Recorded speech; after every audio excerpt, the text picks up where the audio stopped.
go deep into the realm of the unknown and question everything as we search for the truth.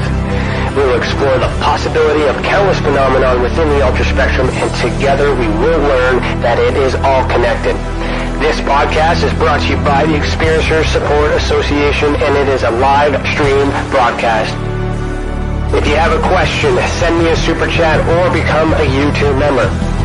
This podcast is brought to you by the Experiencers Support Association. Take a seat, relax, get ready, and welcome to Beyond the Tinfoil Hat.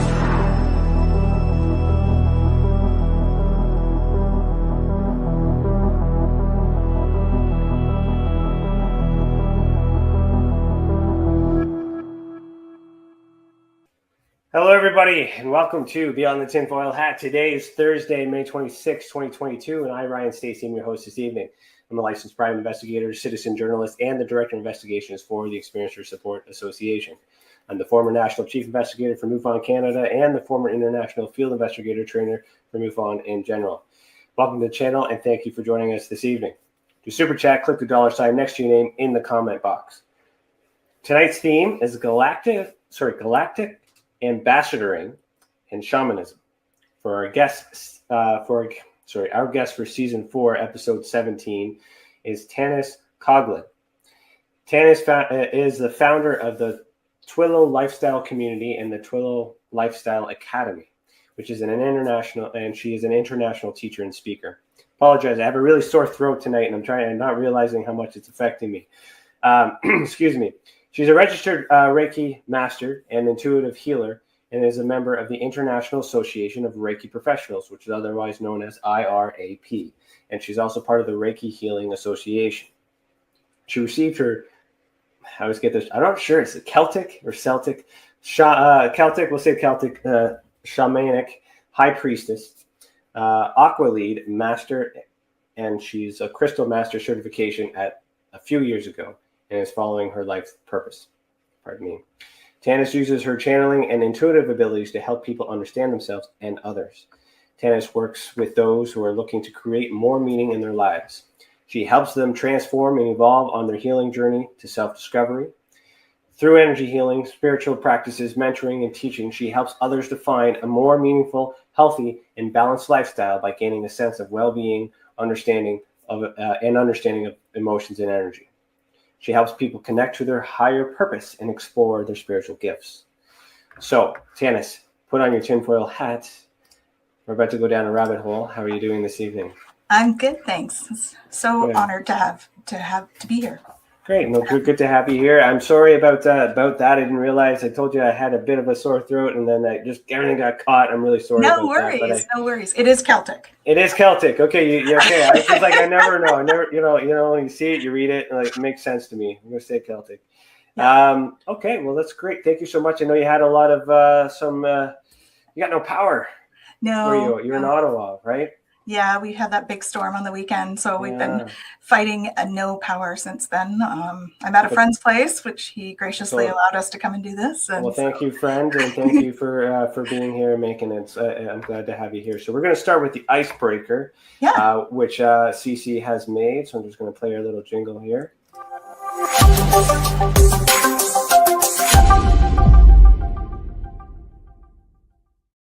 All right. So Cece asks, in your opinion, what is something we aren't speaking on enough in society today that deserves more attention? Good question. Oh, there's a few. All right. There's a few things. One, of course, is that ET connection, right? One of them is those. I think that we need to start talking a little more about that. And I think that is happening. There is more and more coming up for that, which we need to embrace that a little more than we do. I think another thing is talking about your energy systems in terms of your health, mental health, physical health. They all kind of go together. So I think that is another thing. And the change in the vibration of the earth, because that is affecting everybody's gifts. So everybody has the ability to have clairvoyance, clairaudience, psychic abilities. Everybody has those. Telepathy. We just don't tune into them. See, you say that with a lot of confidence. I don't know, like with Tessa, what I've been trying to do is try to prove that, because I believe that, but you say that like as if you know that. So you know that.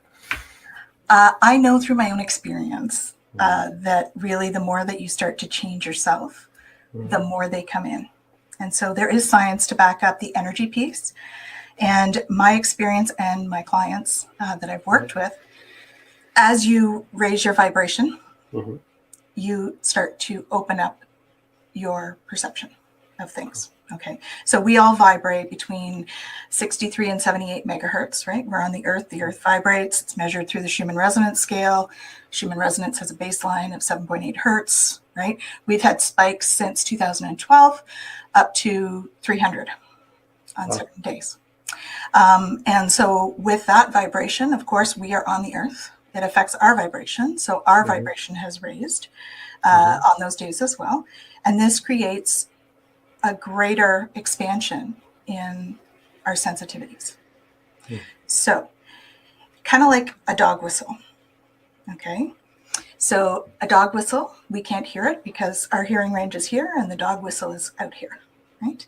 As we raise our vibration, it's like opening our perspective like this, our awareness. And so this opens up those abilities. And as you get closer to those higher vibrational things, we start to be able to tap in to that vibration, that frequency. Okay. So as the earth vibration raises, we raise, and our vibration does this, all of a sudden that dog whistle is not that far out of our range anymore. And so we start to be able to tap into that kind of thing. So that is explained well in such a way that I can relate to that with what I know now. And I don't want to go to recaps on all these other things too, but it took me a long time to realize the possibility that that is what was actually happening. I've denied it. I've denied a whole bunch of other things as to reasons that I just explain it off as a weird, bad day or something, or a good day. So in your opinion, like how are people affected by that without knowing that this is happening? Like, what is a normal day like for someone to experience that? So there's a couple of things that happen. So, and I can best describe this by telling a story, actually, if you permit me. So all my life, I had anxiety. Didn't know why. All the way till I was like 40. Okay. I have not done all of this work really until I was 40. Before that, I was in business world, in home healthcare, in management positions, all of that. Okay. So I started taking Reiki. And as I went through my Reiki levels, I started to raise my own vibration, do the healing work on myself, and that became a thing.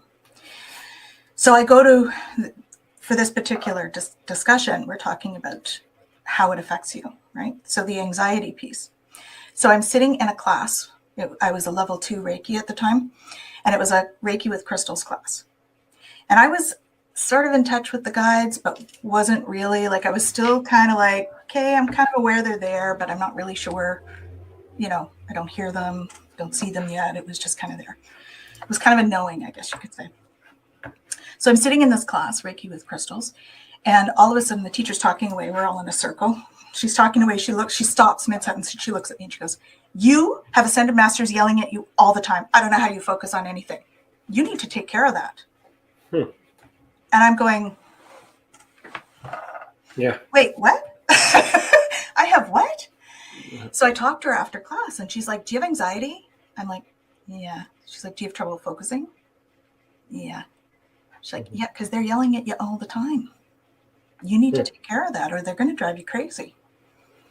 So one of the ways that we're experiencing this is an increase in things like ADHD, like anxiety. Because if you think about it with my dog whistle example, if you had a dog whistle going all the time, you wouldn't know necessarily that it's going, but you would still feel the effect and you would hear it, and you would not know why. Exactly. So it's all acting on your energy field, whether you realize it or not. So how does that compare to, I'm starting to understand astrology a little bit more through Dave Petrella and my wife too, she's very into astrology. And we are in what I understand is a retrograde. And that affects, I found this has affected me like a few days before I realized it. I was like, what's going on? So is that similar or the same thing, different? Like how is... Well, it's all energy, It's right? energy. So it's variations in energy, because the planets where they sit all affect the Earth, right? They affect which changes the vibration and changes all that other stuff. Yeah. Exactly. We have solar storms where we get solar mass ejections that come into the Earth's atmosphere, creates a change in the Schumann resonance scale, which in turn creates a change for us, right? Because we're on the Earth. So the science is there. It is. Yeah. And then, so that's what we need to talk more about, is how it's affecting. We're totally skipping the original question, but we're gonna go back to that. But good question, Cece, because you derailed right from the start. So, is it possible that there's some counterintuitive measures that are in place to offset this vibration so that we don't evolve in this positive way, such as no power in Ottawa right now? Yeah, you could say that's Mercury retrograde, like to the max. But yes, I would say there is, because the things that raise our vibration are things like meditation, positive thought, right? So positive thoughts raise your vibration by 10. Meditation raises it by 25. So we're talking megahertz here. So the more positive thoughts, the higher your vibration gets. So why not instill a whole bunch of fear into the populace, which is a negative thought, which actually brings your vibration down by 12. So the more negative thoughts we get fed through our programming and all of that, the more it keeps that vibration down, which means that we can't tune into these upper frequencies. We can't have that exchange of energy. And it dimensions. And it affects the entire world too, because even though I'm not in Ottawa, we're talking about it, I'm aware of it. But I mean, there are thoughts too about what if that happened to us? Are we prepared? And there's things like that. So that negative thought instilled, even if it's accidental or whatever, I haven't looked into it to find out why. I guess it's just a storm. That could be legitimately the real reason. But you never know. It could have been planned. But still, like, that impacts the entire world. So, and we're all connected, right? We are all connected with energy. Exactly. So I feel like we're going to get into the answer to how, and I want to kind of derail it a little bit to learn why you are the way that you are. But I'm interested. I'm hoping by the end of this we can kind of figure out how we could all evolve while avoiding these pitfalls and these little challenges. Because if more of us vibrate, then more of us tune in, then more of us understand. Exactly. That's the theory, right? So tell me how you got here. Where did this all start? Like you said, you started doing the work in 40, but like did you always had an inkling to go this way? Paranormal, UFO, anything like that? Well, yeah, I've always had like an interest in that. And I've had my own experiences along the way. I'm a spiritual warrior as well. So I do some work with the other dimensional frequencies in terms of light versus dark. And so that, I've seen a whole lot of stuff in other dimensions. I wasn't conscious of seeing that stuff. I have had memories since of seeing it when I was little. Okay. But I had blocked it out because, of course, as a 4-year-old, which was the one that I remember now, it was kind of scary seeing stuff that was not supposed to be hanging out in your room. Right? What did you see? Dark figures standing in the corner of my room. Yeah. Like red-eyed dark figures kind of thing. Okay. The shadow figure, like that phenomenon? A shadow, yeah, probably. I actually think it was a little bit more than just a shadow figure, but, Okay. Are you comfortable talking about that? The D word. Yeah. like a demon? Yeah. Okay. And what's the difference between, how did you know it was demonic? Well, I didn't know at the time, of course. At the time, I was just scared. Now that I've had the training and stuff, I know that that's what it was when I went back. Because Okay. I went back and cleared some of that stuff. So at the time it was, and that's where it started. Like, somehow, but you were able to see it at a very early age. You were able to see that. Like, like there's a lot of things going on, and me paying it, like, I use me as an example because I'm learning, but I'm realizing the possibility of these things existing, but I really haven't had a whole, like a holy shit, this is real moment. But whereas now you can go back and say and have answers for what you were experiencing then. So the reality though is that you were able to see it at such an early age. I think I felt it more than I saw it at that stage. Okay. I've always been an empath, so I've always felt everybody else's emotions, had the typical empath behavior stuff, right? The people pleaser, the wanting to keep the peace everywhere, because of course, as an empath, you feel the energy when things are not the way that you want them to be, right? Even if they're not in a happy space, you feel that, and it affects you physically. And so, I guess I had a couple of other experiences. I had an experience, so I blocked that stuff out. I'll step back a little bit to your original question there. So I had that when I was very young. I may have had other experiences at that stage, but I think the fear of that really blocked it for me to a certain extent, my consciousness of it anyways. And then around 16 or so, I was hanging out with some friends. And of course, you're like, yeah, let's do a seance. Because you think that's a good idea at that age. Don't do a seance, I'm just saying. Not unless you've got special training. So we did a seance, and it was before like cell phones and all of that stuff, right? And we're sitting in my mom's living room. And my friend says to me, okay, so if the doorbell rings or the phone rings, you need to answer it because it was at my house. And I'm like, okay, sure, whatever. So we get into the circle, and everybody in the circle but one person knew this friend of mine, knew my granny. And my granny had, yes, Stacey. My granny had just passed away like a few months before.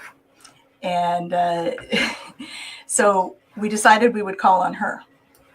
But none of us thought anything was going to happen, right? A friend of mine had been reading about them, and so we were like, yeah, sure, whatever.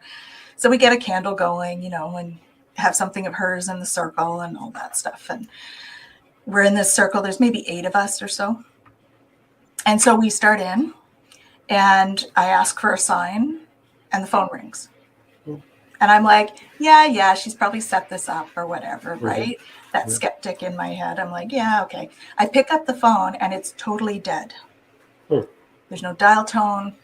There's no sound like there would be somebody on the other end. It's like the phone is unplugged, dead. I was a little freaked out at 16. I was like, okay, what the heck is going on here? So we hang it up. I go into the other room with this friend who had done the reading, and I'm like, okay, we need to stop this. I'm not feeling comfortable with this in my house, right? And she's like, no, we have to continue. And as she says that, the lights in the room flicked on and off twice. Not just once, twice. It's like, okay, I guess we need to continue. So we go back, and we do the whole granny show us a sign thing. And the one person that didn't know her was sitting next to me. When I asked for a sign, he starts to shake, like almost seizure kind of shake. Wow. He had his eyes closed. He was calm. There was no, it wasn't seizure in terms of like, they get the saliva and all that. It was just, he was shaking. And I was like, okay, thank you for the sign, like hoping it would stop. It didn't stop. We continued to talk to her. I had a candle in the center, like a big pillar candle with a flame. And as I would ask her questions and stuff, the flame would actually go one way or the other, so much so that we had divots in the wax on either side. It wasn't just like a flicker one way or the other. Like there was no way it was just the wind. So I was like, okay. And it was kind of a family joke. So when Granny would watch the Rough Riders games, they would. So the Rough Riders is our local football. So I told her during this thing that she's got to stop watching the Rough Riders games because they keep losing. And my experience, this was one of the first sort of empath experience, was that I felt, you know, that feeling in your stomach when you're having a belly laugh? I had that in my stomach, but I wasn't laughing. Okay. And I was like, okay, that's weird. Almost like that, you know, that roller coaster kind of stomach, right? Yeah, it was kind of weird. So then, and keep in mind, my friend is still shaking beside me. So then we finish up and we're like, okay, thank you for coming. Goodbye. Right? He stops shaking and we all start to get up and he's like, are we going to do this? And we're like, we've been at this for 20 minutes. You don't remember? Oh, no, I don't remember anything. I'm like, interesting. So that was a pretty heavy experience. We then had my granny as a ghost in the house after that experience. So we would have lights would go on and off at various times. Not a flicker, like turn on when they shouldn't turn on, turn off when they shouldn't turn off. My granny used to like to go and sit in my bedroom and knit because I was on a different floor, and she'd turn on my clock radio. So we would go out and we'd come back and the light would be on in my room with the clock radio on. And we'd come home and it would go out and they would go off. So those kinds of things would happen when I was as a teenager. So after that kind of freaked me out again. And so I backed away from all of that stuff. Interesting. So the only sort of indication that I was kind of heading that way, again, was in university. So I have a social science degree and I had to take an elective. And two of the classes that I took in university have ended up serving me now, not so much back in my previous career. So one of them was, it was a religions class, and it was witchcraft and world religions was the name of it. So I get into that, and I wrote a whole paper about Wicca. Okay. Then the other one was death and dying class, which, as it turns out now, I help people cross over after they've gone. And so it's important for me to be able to, and I deal a lot with clients with grief. Okay. So, so those kinds of things were indicators, I suppose, along the way. You just had this inkling, this path that was undefined, but it became defined later on. It all makes sense, but like your walk through totally up to that point, like it was just average. Yeah, but you're connected to things, right? You're just having some connection. Okay, keep going. Not conscious of it being a connection. Right. That's the difference. Mm-hmm. I think that happens to a lot of people. It happens to almost everybody. Mm-hmm. That's the thing. But some people are more conscious of it than others. And some people become more conscious and connect the dots, which is what I've done. So people pretend to be conscious of it and not actually be it? Or does everybody have this ability? I think all of us have this ability. Okay. I think, yes, of course, you can pretend to be. Mm-hmm. You can pretend to be more tuned in than you are. Yeah, you could. But that will come back, like it'll come out, right? Mm-hmm. Mm-hmm. For sure. You can't pretend to know stuff that you don't know and then have it come true, right? Mm-hmm. So if you're talking about psychic stuff, Yeah, so the ability's there, but then the skill, then we look at the skill sets and experience and all that other stuff too. Yeah, and discernment plays a big role in that sort of thing too, right? There's a lot of psychics out there that'll go ahead and they'll just say whatever comes through. And in many ways it's a disservice, because if you create fear in people, you're not healing them, you're not helping them heal, you're just giving them more stuff to work through. Right.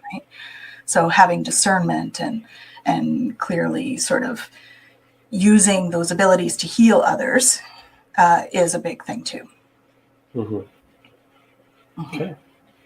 What happens next? Okay, so then I went into home health care. Okay. I was a home support worker out in the field for the first few years and didn't know I was an empath, right? Got burnt out. Wondered why I was burnt out, and I was bringing home my work all the time in terms of stress. I had a work injury and got diagnosed with fibromyalgia. The recent years, there's been some research in the fact that there are quite a few people that identify as physical empaths that have fibromyalgia, like a very high propensity.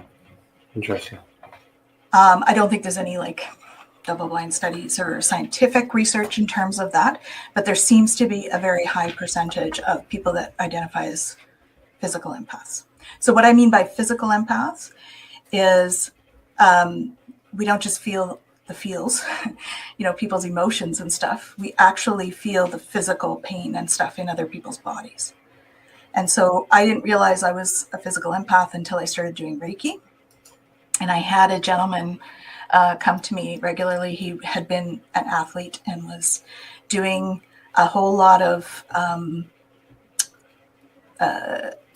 he'd done a lot of sports and he got a lot of injuries and all of that stuff. And he now has arthritis that was pretty widespread. So it would move around his body and stuff. So we were trying to get a handle on his arthritis. So he was coming to me every week to see if we could get a handle on his arthritis.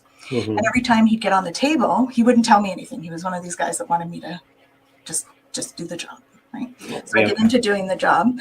And every time I would start in on it and I'd be like, oh, my shoulder's killing me. Why is my shoulder killing me? Right. And yeah, I had fibromyalgia. So I was like, okay, well, maybe it's my fibro, whatever. At the end of the session, I would step away and it was fine. And inevitably he would be like, my shoulder's way better. Thanks. And I'd be like, huh.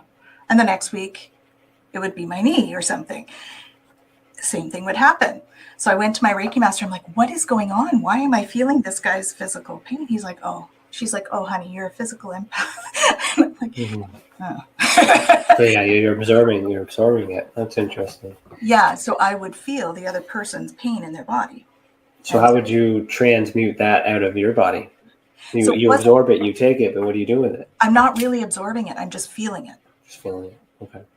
So I'm not taking it on in terms of letting it sit in my body. It's more like a message. And that's what I came to realize. So empathy or an empath or clairsentience, which is what the broader term is how we receive messages. Right. So I was just receiving my messages in that way. Were you receiving his thought of pain, perhaps, and received that thought, and then therefore... I think it was more of a reading of his energy field. Yeah, okay. I would put my hands in the field, and I would feel what the field is feeling, and I would feel that in my field. Interesting.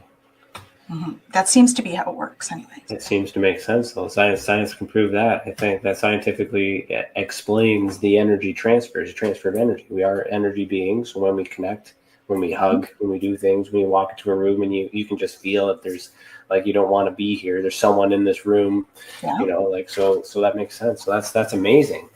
Yeah. And a total human, natural, organic thing by the way you've described it. Do you think it has anything to do with extraterrestrial, paranormal, anything like that? Or is this something completely separate? Are we just gifted human beings and then there's ghosts and there's aliens? So for me, the connection is very much about the different dimensions. Okay. So we are connected to we're multidimensional beings. So we work on different dimensions all the time. The guides have actually explained it to me, which is an interesting analogy, but they showed me like this glass office building when they were showing me how we're multidimensionals. So if you have a glass office building in front of you, and we're like on the third floor because we're third dimensional beings most of the time, right? That's that physical dimension. And then you've got your open shaft where the elevator would be, right? So we can have like 80% of our consciousness or awareness at the 3D level, and we could still be working with 10% at the 4D, 10% at the 5D, or higher. Or it could be 2% at the 12D, right? And then the rest down lower. And so we are multidimensional beings, and we're working at all these dimensions all the time. Our energy field is tapped into those different dimensions as well. So there are different beings that live in the different frequencies. much like the dog whistle, right? Mhm. It exists at a higher frequency. We're not aware of it. The beings that are around all of us all the time, by the way, exist at different frequencies. They are out of our visual range, out of our hearing range. So we're not aware of them. So we coexist. We coexist. Mm-hmm. Are they creators? Are they creators? That is a good question. I think that we are all creators, and that would make them creators as well.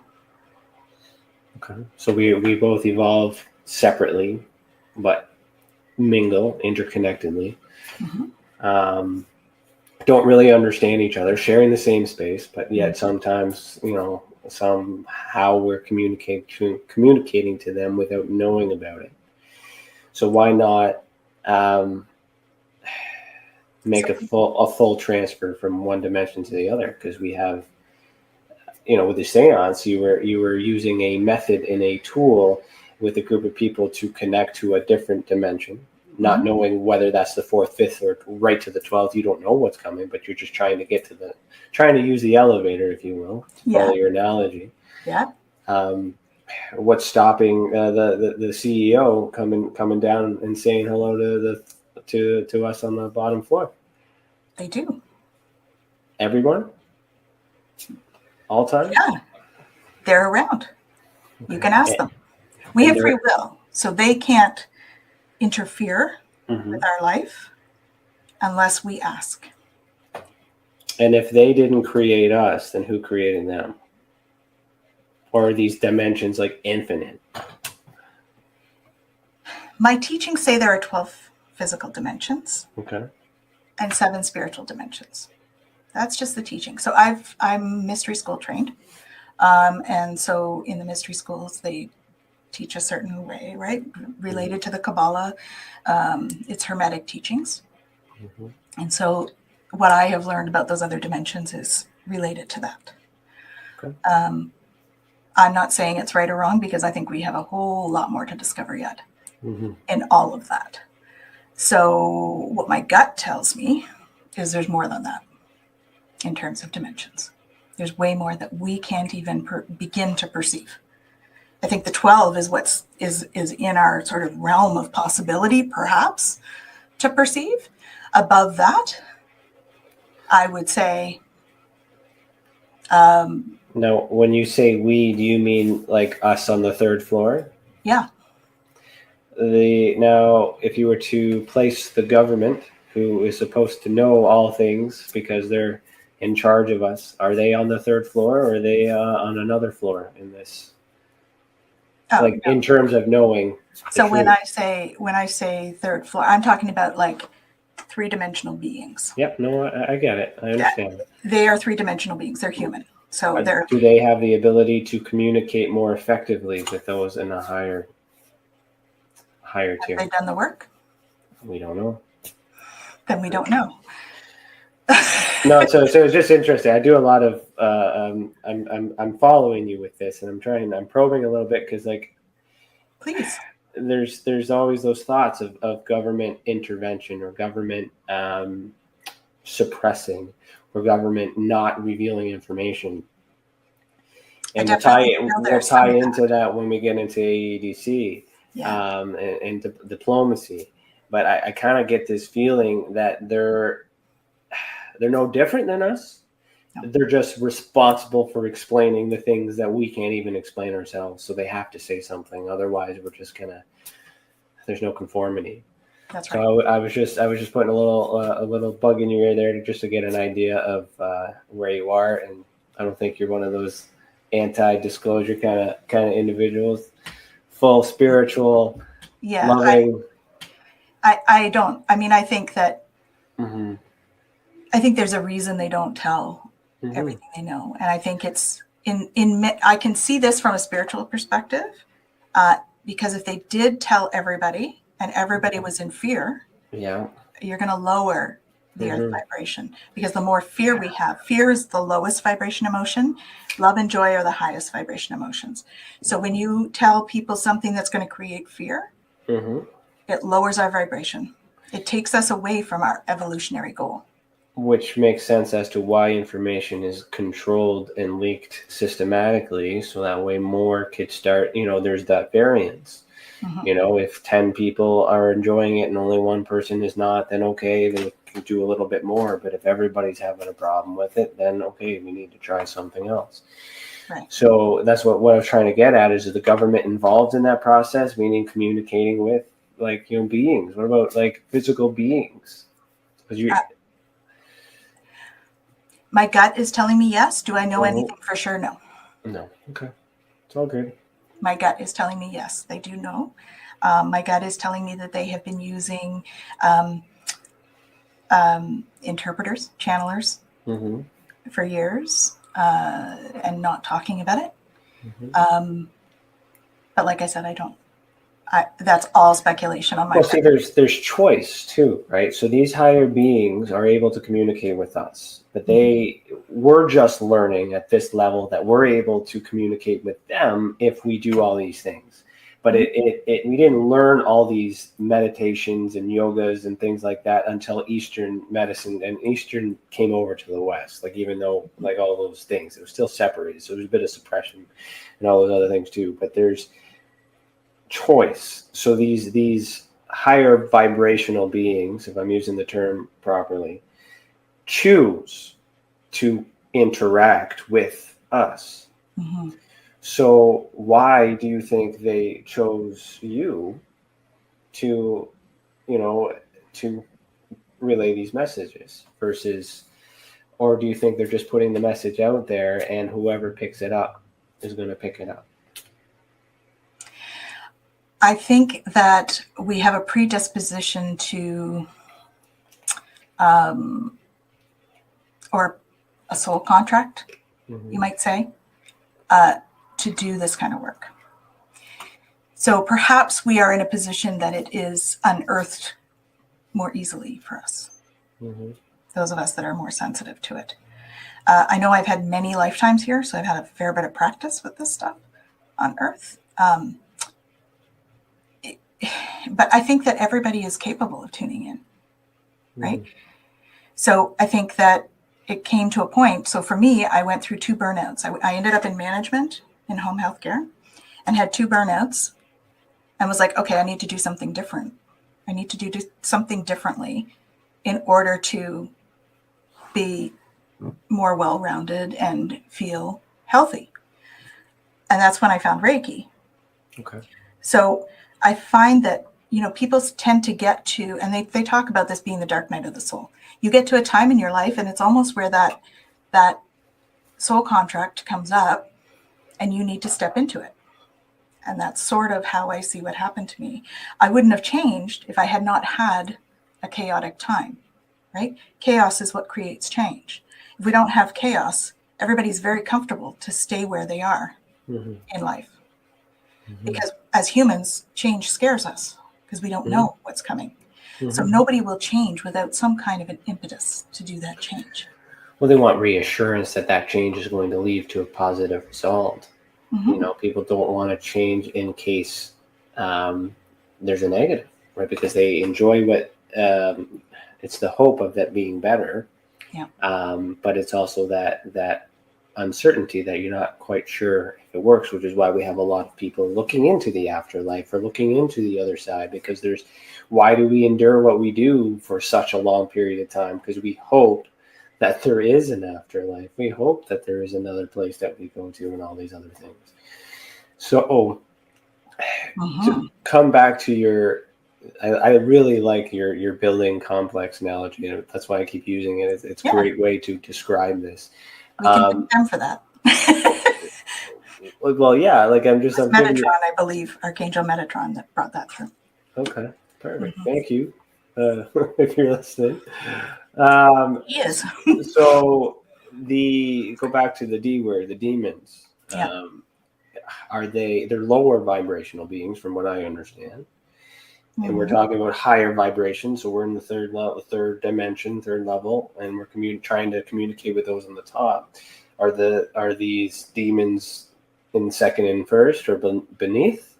Or are they also on the third? Where do they fit in this? Sort of a different scale. Sort of on the building across the street, the smaller Kinda. one, Yeah. the basement. You have to remember, demons are fallen angels. Yes, upset Right? angels, and that are didn't get what they wanted or whatever. We don't know, right? Right. And So, humans are capable of being good and bad. God is capable of being good and bad. Like if you read the Bible and pay attention to what God does, God is ruthless. He's not a great guy. If you pay attention to what he does when people don't follow his command. But we're capable, and they're capable. So these fallen angels are demons, in your opinion. Same thing? I would say Does they the would word be in the same category. So are they actually demonic, or are they just normal beings from another place that have fallen that are just choosing to do things that create a low vibration, and they're affecting us for some reason in order to prevent us from vibrating higher? They feed off fear. Right? But they need fear in order to survive. Right. So they create fear Mm-hmm. in order for them to survive. And So how do they do that? That's that ebb and flow. How do they do that? Yes. Showing up in kids' bedrooms. Yeah. Among other things. It looked terrifying. Yeah. Because the way that it looked, the red eyes, did they communicate to you? Did they tell you they wanted to cause harm? I don't know how well you wanted to go into that, but I mean, you're pretty certain that they're, with your experience, that they intended to lower your vibration? Yes, I know they did. Okay. Yeah. All right. We don't need to go any more into that. I understand. Okay. Yes. There were some incidences that definitely have required my own healing in terms of I understand that. And it's just sometimes try to give them the benefit of the doubt. Maybe they were just showing up, but I think that people, so this is going back to our first question from CC. Mm-hmm. When you talk about things that people don't talk about, right? Was that what the question was? It's people stuff we don't talk about enough in society. Okay. Yeah. Ghosts would be one of those things for me too. Okay. Because people think they're all like demons. Mm-hmm. That is not the case. That is not the case. People tell me, aren't you afraid when you see ghosts? I'm like, are you afraid to go to the mall? Yeah, when you see people, they're capable of being good and bad until you bother them. Exactly. Yeah. So are you afraid to see people? Yeah. When I first tell people about ghosts and they're a little skittish and they're like, well, I don't know if I want to know about that. I'm like, well, they're like somebody's grandparent, it's not, there's just as many good ghosts as there are good people at the mall versus bad. Mm-hmm. Because if you're looking at average population, that's often the case. We may have a slightly higher percentage because, the ones that have unsettled stuff tend to be the ones that stay back and don't cross over. Mm-hmm. And sometimes the ones that are good get a little confused and don't even know they're dead. Those are fun. Because part of my work, I found out, was actually crossing people over. And so I came across that partway through my journey, and somebody showed me how to do it. And then I realized that was part of my mission, because I'd end up with 300 of them standing there waiting for me to do something. So I was like, okay. And so I started crossing them over, basically showing them a tube of light that they were to go into. And so, I've run into all sorts in that journey. And you do that because you want to do that, or because you feel you have to do that? Is it your mission? Is it, like you said, soul contract? Do you enjoy doing your soul contract? I don't know. It just is. Mm-hmm. It just is. It's just natural, right? Yeah. I mean, I know when I have to do it because I feel the heaviness around, and I know that it's time. I have a spirit guide that shows up when it's time for that. I have this big black raven that Okay. will like fly right by me when it's time as an indicator. That's kind of a cute story, actually. So when I first started having that, I was like, okay, if this is supposed to be an indication for this, you need to put it like right in front of me so that there's no mistaking this. You know, I don't want to be like, because I was a skeptic when I started all this. I was like, I don't know what all this stuff is. And so I said, you need to put it right in front of me if this is meant for this as a sign. So 2 days later, I'm sitting in 4 lanes of traffic, and I'm in one of the middle lanes, and we're at a stop sign or a stoplight in rush hour traffic. And this black bird comes down and lands right near my driver's side front tire on the road. Dangerously in the middle of close. traffic. And I'm like, what? Yeah. And then it flew away when I realized it was there.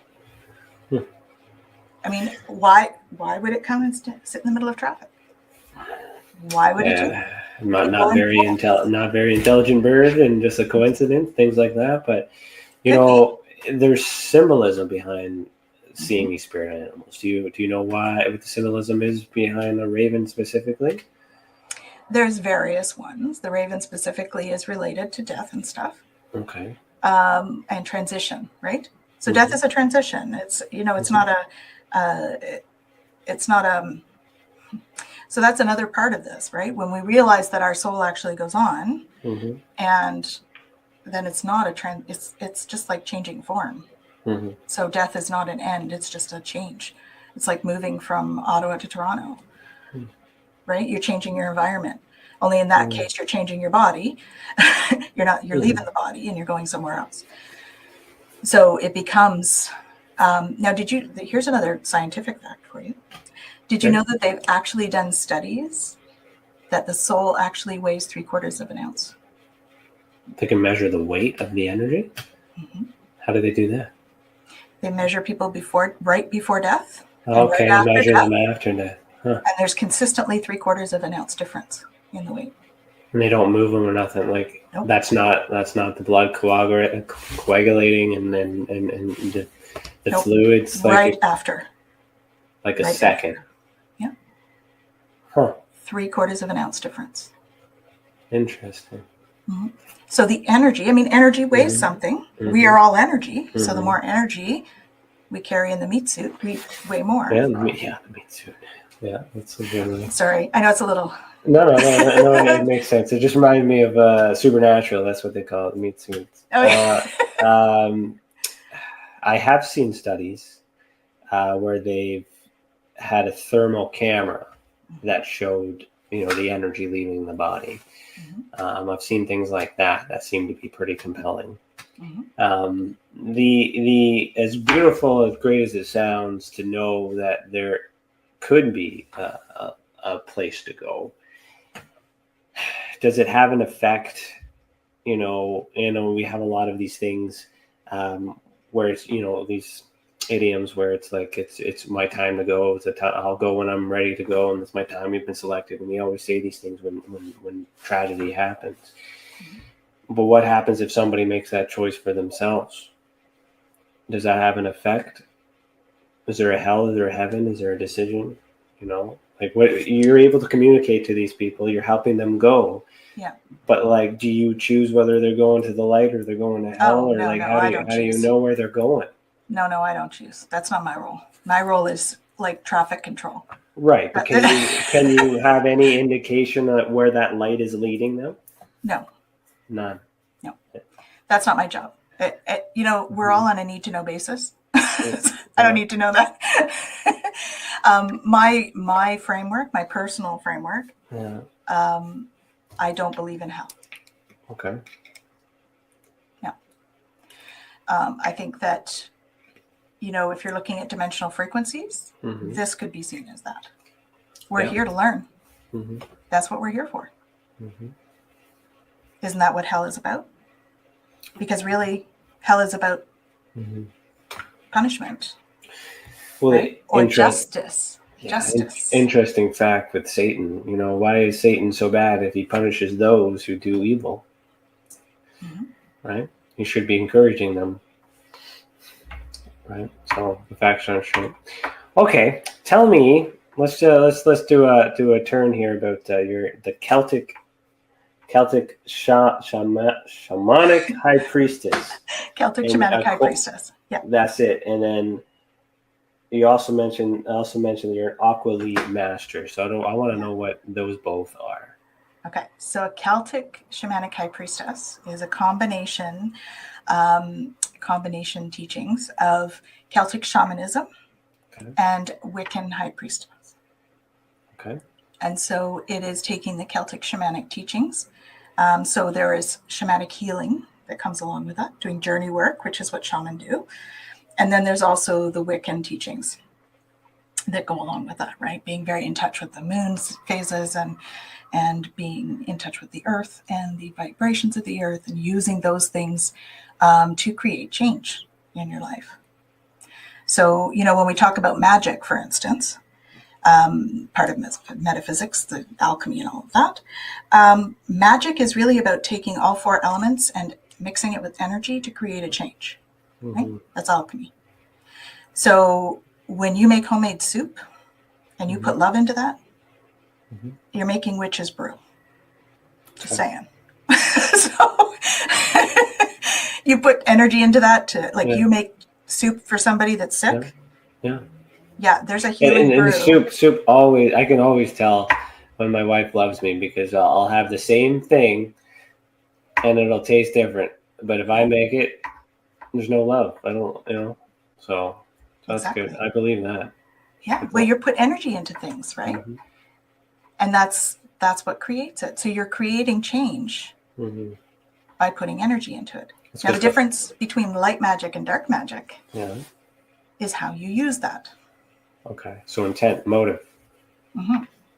So I always give the example, a love spell. That's the easiest one to describe. So a love spell. You do love spell to bring more love into your life, whatever that may be, right? Universal love, family love, friend love, romantic love. I mean, you can have the intention of whichever. You can make it specific or not. But if you do magic to make that person fall in love with you, you are taking away that person's free will. Right, which makes that dark magic. Dark magic. So anytime that you take away someone else's free will, that is dark magic. And that comes with karmic blowback, right? Yeah, that makes sense. Because then you're intentionally wanting something, but it was meant to be, and then therefore there's reason that person has rights. Needs to, okay. Because free will is a prime directive, which is why the guides can't interfere, by the way, unless we ask them to. Because prime directive. There's Star Trek reference. Yes. Okay. Yes. Awesome. And that's what the guides tell me is prime directive. So, TV comes from somewhere. Yeah, no, that's it. Yeah. I'm a conspiracy guy, so I'm trying really hard not to pull you out of conspiracy and drive you down a rabbit hole. But you can try. Well, no, I've already tried and failed, so I'm just trying to not do it. I'm trying just not to do it at all. It's just for me. Maybe it's just me because I'm trying really hard to believe it. And I know you and yourself and many others just know. And a lot of experiencers just know. And as an investigator, I'm trying to figure out the who, what, where, and when, not the how, not the why. I'll never be able to figure that out just to make sure that what they're encountering is as you described, and it's natural, it's pure, and it's beneficial, it's good, it's positive. And I'm finding it, I don't know, I haven't had my in my face moment where it's just So I have a question for you. Yeah. How do you approach this?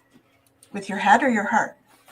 Well, both. It depends on what's going first. It depends on what I'm trying to do. Because I can relate to the soul contract. I can relate to receiving messages from the higher people in this, I call it a direct line from the CEO. So that's why I really like that analogy with the building, because I just assumed the boss was talking to me. Yeah. In some sense, but I'm not comprehending how or why it's possible. And I think that has to do with how I feel, because I'm not comfortable in it being divine. And I'm having a lot of struggles with accepting the possibility that it is something else, or maybe it's just, me vibrating. But I am also learning and understanding that I am vibrating differently, and I am tapping into things that I haven't been able to tap into before, and the existence is real. But I'm still not there to accept, still have this fear where it could be damaging. Because go ahead. What does divine mean to you? I don't know. Yeah, what does divine mean to me? It could be, I don't know. Because you said that you have a fear of accepting that it's divine. That's exactly what I said. So divine to me I mean like angelic. I mean godly. I mean the creator. Okay. The grand architect of the universe, divine. I have a Catholic background, so right. Right. So that's where that's coming from. Yeah. Catholic, Christian, or same stuff. So you were talking about conspiracy theories. So I'm going to put something out there. All right. The Bible is a channeled book. Right? By many people that had channeled energy, channeled messages, and they put them together. Channeling is a skill that when you channel, it is super important to step out of the way, or the ego jumps in. Ego being our brain. Yeah, my ego's still fighting pretty hard. But I do this for a living, and I got to be careful not to, be the one that flies over the cuckoo's nest. But at the same time, I understand, and I'm almost envy the experiencers that are so comfortable. And it's so beautiful to see that they know and they accept it, because they're doing positive, they're doing good work. And if that's what they believe and that's what they know, and they're doing good things to help other people, I'm stuck in this, I'm just not there yet. I don't know. So I would invite you to look at things in a different perspective. Okay. Instead of saying divine, what about the all, the collective, the energy, source? Source. Right? Yeah. People use those different terms. I feel comfortable with source. Yeah. And that is what it is. Even if we talk about God, in all religions, there's a lot of similarity, right, between all religions. They're all based in love, originally. They're all about a set of paradigm beliefs and behaviors that are to be seen as positive for the populace. And they all believe in a creator being, or something greater than themselves. Something greater than themselves, even if we just put it at that. So we are all part of a collective. We are all tapped into that collective. When something happens here on Earth, we all feel it, whether we're aware of it or not. So those of us that are a little more sensitive might feel it in a bigger way, but we all feel it. So do you remember when it was about a year and a bit ago, Facebook and Instagram all went down for a bunch of hours? Oh yeah, a lot of people lost it.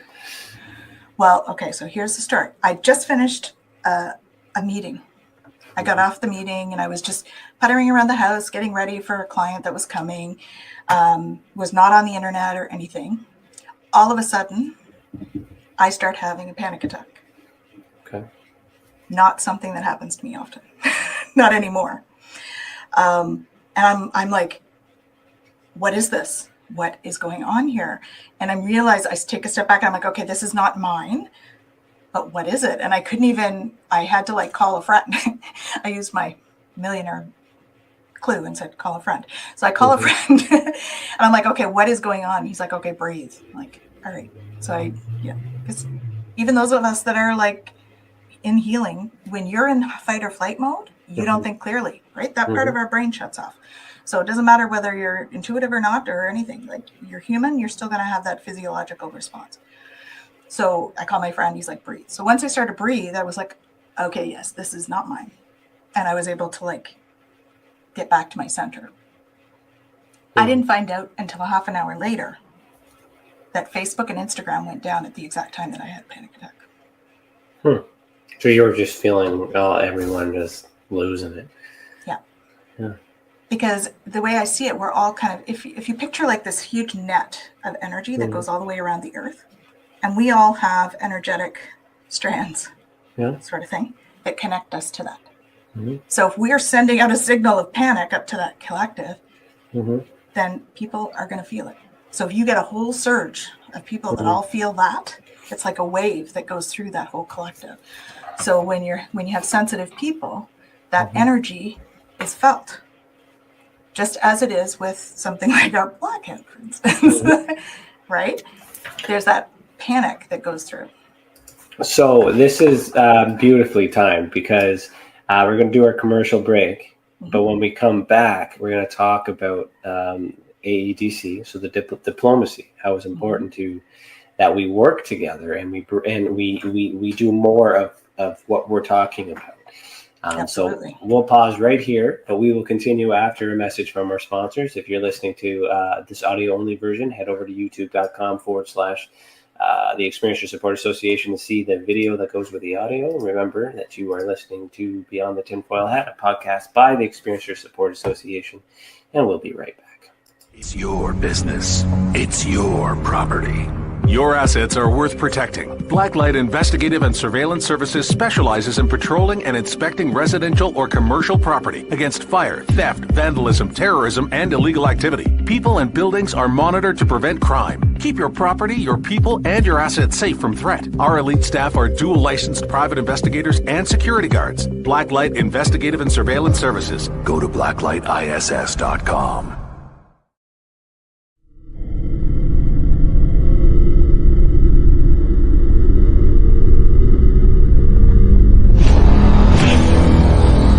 The same thing that draws aliens to our planet is the same thing that draws us to others.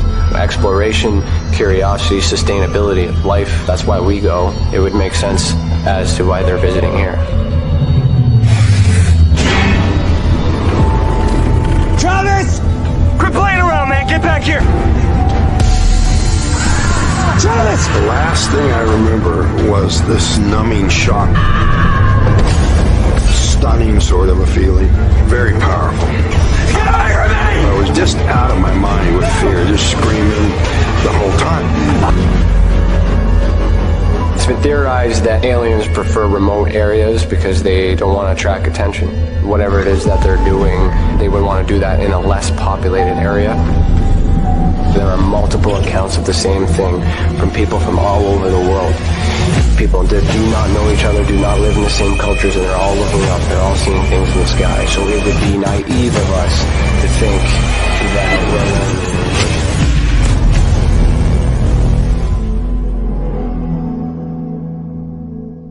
Ryan is one of Canada's leading new UFO investigators.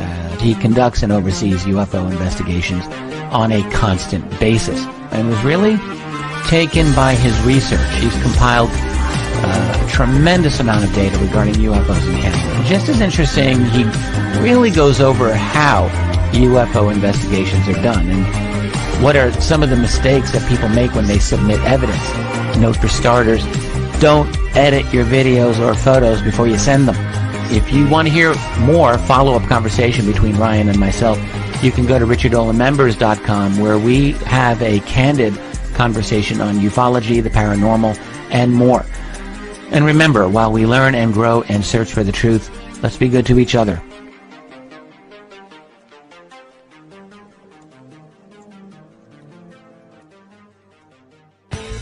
Welcome to the Observation Deck, a state-of-the-art, one-of-a-kind virtual platform that takes video conferencing to the next level by using avatars to navigate a campus, just like you would in real life. First, you install the application and design your very own unique avatar. Then you're free to explore the various areas of the campus at any time from anywhere. There's so many areas and activities to choose from on the platform. There's a 1,000-seat auditorium, a large expo hall, a movie theater, a nightclub, an art gallery, and even a beach.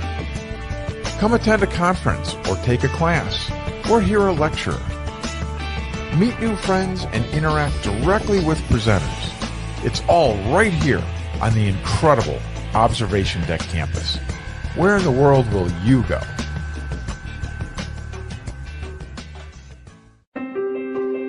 Have you ever wondered, or maybe just thought to yourself, if there were others just like you? You know, people with extraordinary abilities, psychogenic advancement, and perhaps unique intuitions. Maybe you just wondered if there were other people who experienced unimaginable, unexplained, or even unusual and paranormal events. Are there people who have more questions, more fears than answers? Well, you're not alone. You've never been alone. We believe you. Sign up for EA today by going to tesacan.org/EA. That's TESACAN.org/EA.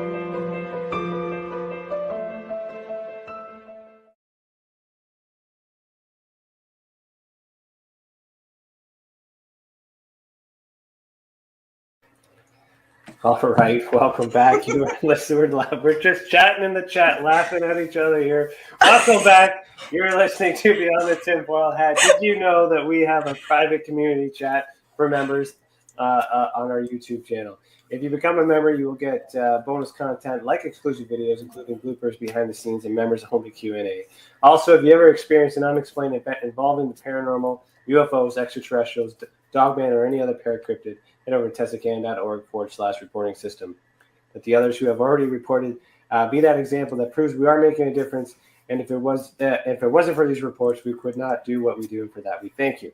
So the giggles are simply me in the chat saying I totally got called out on that, and I was laughing about that. And then you participated and said, sorry, you shouldn't apologize for that. I was just saying, like, whoa. But the thing is before we get into the next question, the AEDC, I thought, what is really my problem? And I'm just like, it's a trust. I think it's a trust thing. So to go with, like, why am I the way that I am, is we take in the possibility of there being higher vibrational beings and being lower vibrational beings. I'm channeling or I'm receiving this message without knowing the intent of source. Yes. How can I trust that what I'm doing is going to be good for the collective? I think that is the reason why I have fear. Because I can't trust it, and I haven't gotten a direct line to say, I'm the boss, this is what's going on, you've been selected for this reason, because it's still possible that I might be intercepting someone else's thoughts or some other mission, and I'm just like, stealing someone else's idea. Like we don't know. So how do you trust that? So that's where discernment comes in. It's also a Gemini thing. Dave, you're fired. Get out of here, Dave. Okay. So it is a trust thing, but for me, I didn't trust it either. The more experience you have with it, how do you create trust with a person? By talking to them, by experiencing their beingness, their experiencing spending time with them. That's how you develop trust. And for me, I can feel the difference. That's how I know the difference. When I'm around the demonic stuff, when I do that work, I feel sick to my stomach and I get dizzy. And that I can agree with. If I feel good about it, I will do it. And if it doesn't feel right, I won't do it. And that's how I do trust that it's going to lead to something good, because I feel good doing it. And that's why we try to change that negative thought. And as well through Tessa is to want them to think more positively about the possibility. So you are, without even getting into the whole reason why you're here, I'm just going to tell you before we get to the end that you're an asset to be a resource for experiencers in the future. So I'm very happy to meet you. And I'm telling you the truth that this is off the cuff. I didn't know anything until we started today. Serena says, great show. So much of this resonates. Tessa brings the best guest. Thank you, Tanys. Looking forward to the rest of the discussion. And I'll throw that back to Cece. Cece's the one that lines all these guests up. And she's been doing an amazing job. She's got everything booked until, I think August, she says, or July. So I don't have to worry about that. So shout out to Cece. Thank you so much for making this happen. So thank you, Serena. That's a lovely compliment. I appreciate that. Tell us about your work as a galactic ambassador with the Alliance for Extraterrestrial Diplomatic Contact, AEDC. So that's quite a story, actually. It starts way before my involvement started. Okay. Would you like me to start at the beginning? Sure. Yeah. Okay. So, because I was a galactic ambassador in the other dimensions before I was a galactic ambassador here in 3D. Transferable skills. It is. Okay. So if we go back a few years, when I started getting in touch with my guides and stuff, I realized that I had two guides that were Pleiadian, Meek and Oni. I also started working with an Arcturian guide, who his name is Ragus. I had met various other ones, Commander Ashtar, but very briefly, and Commander. Oh my goodness. Anyway, it was a Pleiadian commander. And over the course of time, they were helping me with my healing work. They were helping me with my spiritual journey. Then I had a personal experience. So I had actually, we're going to get a little bit personal, but I had. It's your turn. So when my son was young, he had left something on the stairs outside. And you know those planters that you can build out of like railroad ties, right? So we had one at the front of our house, and he had left this bug collector thing, which was clear, so I didn't see it. I tripped on it, and I fell right on the corner of this planter. Oh, wow. And it landed right on my breast, right here.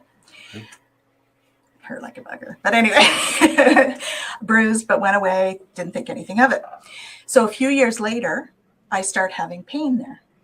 And I remember that I fell on it. I thought, okay, I got to go to the doctor and get it checked. So I go to the doctor. By this time, I'm in my spiritual path and, doing my own healing work as well.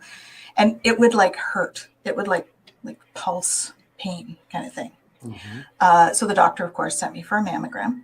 Before I get to the mammogram, of course, I asked for help with health things because I'm in the habit of doing that, and we have to ask, right, to receive. Mm-hmm. So I had asked for help. One night in the middle of the night, I woke up with feeling like I had a vacuum right here. And it was, that's startling, right? If you think of a vacuum sensation, like right pulling at your body. So I woke up and my alien guide was standing beside me, Ragus. I didn't know his name was Ragus at the time. Okay. I woke up and I was like shocked to see this. And I was like, and then he was gone. So it was only a moment, but I stopped having pain after that night. Nothing showed up on the mammogram. And I have had no problem since. Interesting. Turns out he's Arcturian. Okay. And he now helps me with my etheric surgery. Okay. So when I do etheric surgery on people, right, we're doing in the various levels. Etheric surgery is done, the etheric level of the energy field, but it's not the 3D, right? So I'm not doing 3D surgery, just to make that clear. I'm not a surgeon. It's energy. It's all energy. I'm basically removing pockets of energy that are deeply embedded in the etheric field when I'm doing that. And so Ragus helps with that because that's what he does. So that was my sort of first experience in terms of seeing. So I was kind of aware of the other guides, but I hadn't really seen them. And then after that experience, I started seeing more and more of them. Now, when I'm talking about seeing, I'm not talking necessarily like, like I see this phone, right? I'm talking like there's internal clairvoyance and there's external clairvoyance. Okay. So when it's external clairvoyance, I'm seeing it like over there. When it's internal clairvoyance, it's like in my head, but it's a picture in my head that comes out of nowhere. Okay. So another part of my previous story was that I had always had clairvoyance, internal clairvoyance. Thought it was in my imagination. So many people have internal clairvoyance and they think it's their imagination. Well, yeah. So I guess for those who've been following my journey, internal clairvoyance might be a good way to describe some of the things that I'm trying to figure out.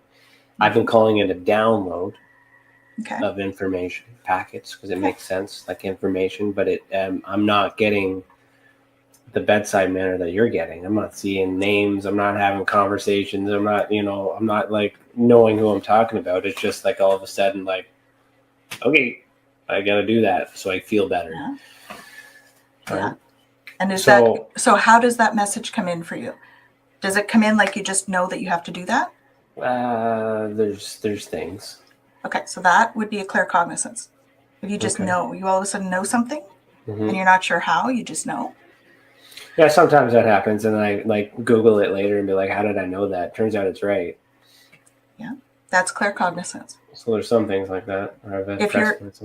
If you're struggling with something like you're trying to put a puzzle together, or that's a basic kind of example though. You're trying to put a puzzle together and then all of a sudden you see the piece and then you see it here and you can pick that piece up and put it in. If you see the shape of the piece, that's clairvoyance. That's internal clairvoyance. If you're seeing that in your head. And then you're like, oh, there it is, because you can recognize what you're seeing in your head versus what's sitting on the table. Yeah. So we have the Tessa has a map that was, I tend to see different things at different times, but the image doesn't change. But then I get different types of ideas that come in. Like it's like the puzzle piece, and then I'm looking at the image in this world too. So that's interesting. We'll talk more about that later. I think we need to have a personal conversation. I think so. Offline. Yeah. So transferred into AEDC. Okay, so I had those encounters. I started having those experiences. So then I was fascinated with a show on Gaia, interviews with Ed, interviews with extra dimensionals. In the meantime, I've realized that I'm a channel, and that I start getting channeled messages. Two kinds of channeling. There's mediated and full trance. I've been doing both by this time. Okay. So I'm watching the show, and there's times when you're watching and you're like playing on your phone or whatever, and you're listening to what's happening and whatnot. This one particular show came on, and it was with Adam Apollo, and I was glued to the screen. I didn't know why I was so glued to the screen, but I was glued to the screen. And as I'm watching it, I had to actually leave and partway through and go. I'm an HR consultant as well. So I had to go and do an interview or something. And so I ran back to watch the rest of the show. So I sit down and start watching it again. All of a sudden, the room is filled with my galactic guides. And I'm going, okay, what's going on, dudes? What you doing here? Why are y'all here right now? And they don't tell me. They're just like, are you ready? Are you ready? Without thinking about it, I'm like, yes. And then I'm like, why am I saying yes? What am I saying yes to? They all start celebrating, and they're sending like a ton of love. So when you feel that overwhelming love, it's high vibration. Energetically, when you get a whole surge of love like that, when we cry because we're so full of love for something, it's that feeling. But it wasn't coming from inside. It was like all of this love coming at me. And so when we get that, we put a whole bunch of high vibration. The low vibration emotions and stuff, they don't have anywhere to go but out. So we clear them. And so I'm sitting there crying, because that's how I clear. I'm sitting there crying in the basement by myself, watching Adam Apollo in the physical. In the other dimension, I'm like, all of my guides are like jumping up and down and excited, sending me all this love, and I'm crying because I'm releasing. So then they disappear, and I'm like, wait, what did I just agree to? Right. Wait, come back. Yeah. So I tune in later, and I'm told that I'm a galactic ambassador. I'm like, okay, sure. I don't know what that means, but all right, whatever. I'm told it's a soul contract. Fine. So a little bit after that, I end up I get downloaded a healing modality called Nukti. It's a Pleiadian healing modality, and it actually basically changes the frequency of the cytoplasm within the cell, because when we have trauma and grief, we hold a certain frequency within the cytoplasm of our cells, right? And so what this particular energy does is it reprograms that cytoplasm to hold a different frequency. So it releases grief and trauma at a cellular level. And so when this came through, I just woke up one morning and was like, oh, my crown chakra is really tender. But I get downloads, like you said, right? You get downloads of information. So I thought, oh, well, I guess I must have had a download overnight. I go to do Reiki on my client, who happened to be a friend of mine, thankfully. And I start doing the Reiki session, and my hands feel really different than they normally did. Okay. Instead of feeling hot, like they do with Reiki, they were almost kinetic feeling. I would say tingly, but it wasn't painful in any way. It was just like kinetic. Okay. So I do the session, and I'm thinking, like, am I broken? Like, what is going on here? And she gets up from her session. She's like, whoa, that was intense. I'm like, are you okay? I might be broken. She's like, no, it was great. It was intense. It was awesome. I'm like, okay, good. I'm like, I don't know what it is. But So then I go to see a friend of mine in 2 or 3 days after that. And he's an angel communicator. And we were doing soul retrieval share. And just before I leave, I get this feeling in my hands again. I'm like, Brian, what is this? He's like, whoa. I'm like, I don't know. I might be broken. He's like, you're not broken. And he taps in, and he's told that it's a new energy that I'm bringing to the earth. I'm like, what am I supposed to do with that? He's like, you need to go and write. I haven't done any automatic writing at this point. I'm like, I don't know what that is. So he hands me a paper and pen, and he's like, you're in the channeling space. Just go and do it. And I'm like, all right. So I go down to my car. It's a nice day. I open the windows. I sit down, pull out the pen. I'm like, all right, what do I need to know?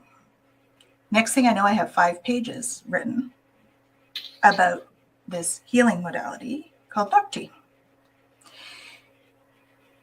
And it was basically that it's a Pleiadian healing modality. And when I asked for a human name, because Nukti is a Pleiadian name, I was given grief relief as the human name. Do they speak to you in English, or you just understand? You just understand when they communicate. I understand it in English. I have a feeling it's like a telepathic communication. So I think it goes through translation, shall I say? So I don't know whether they speak it in their language and somehow it translates in my head to English. But it's like a telepathic communication that it comes in as. Anyway, so I started using it, and I would just call it in like I do my Reiki. And then about 1.5 years after, they started bugging me to teach it. This is part of the whole story, by the way. So they start bugging me to teach it. So I'm like, yeah, when you give me a manual, I'm busy with the 3D stuff. Come on. And they're like, no, do it. No. So they sent 4 of my psychic friends after me, who all said out of the blue, I really want to learn that Nukti. Okay, fine, thanks.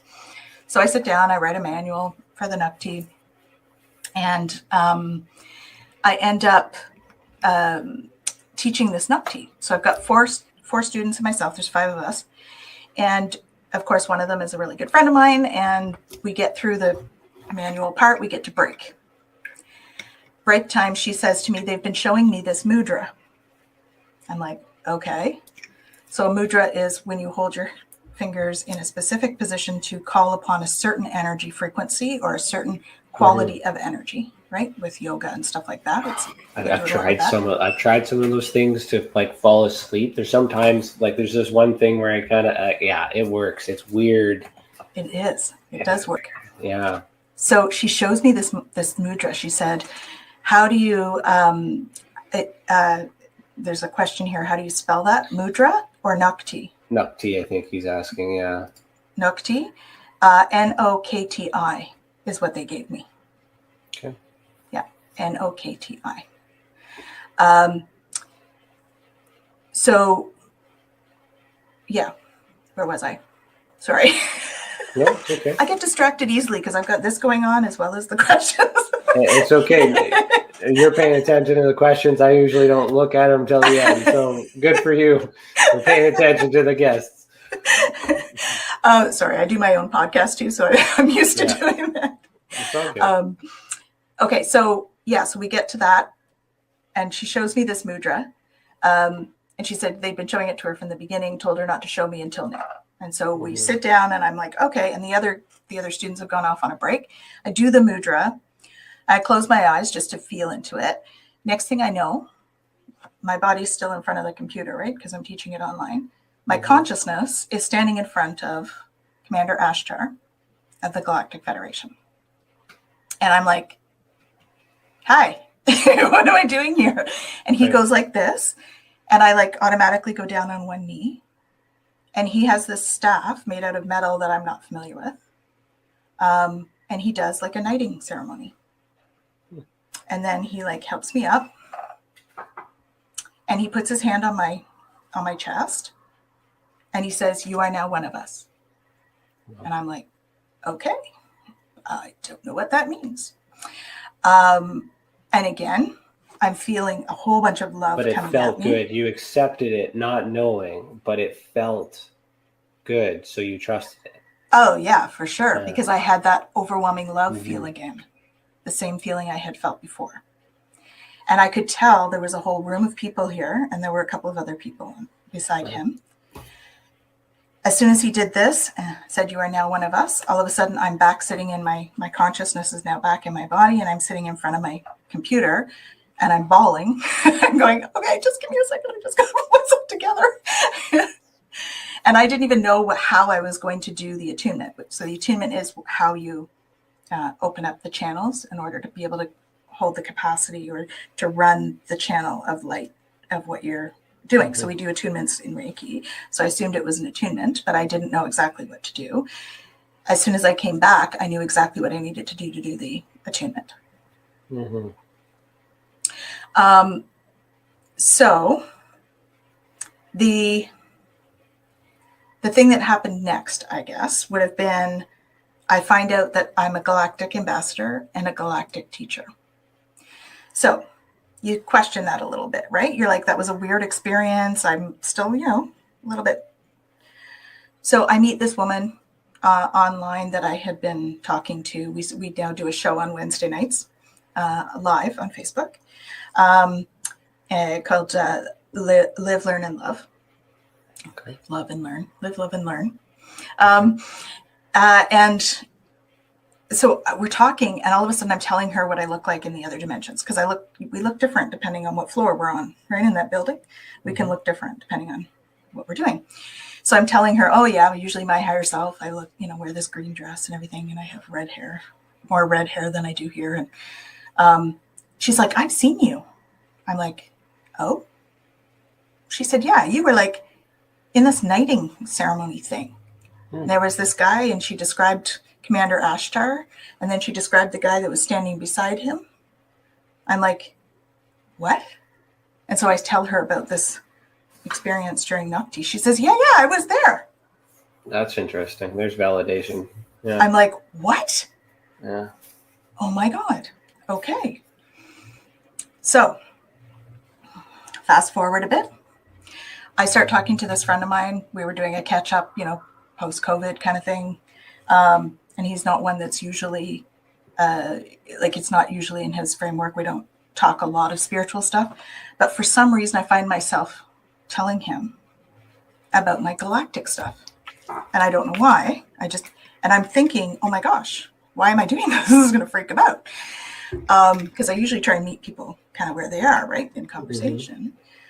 And all of a sudden he says to me, I have a friend who's doing this convention in October. I feel like I should introduce you. I'm like, sure. I'm always open for meeting new people. Why not? So I fast forward a bit. I end up meeting Sylvain, who starts telling me about the Alliance.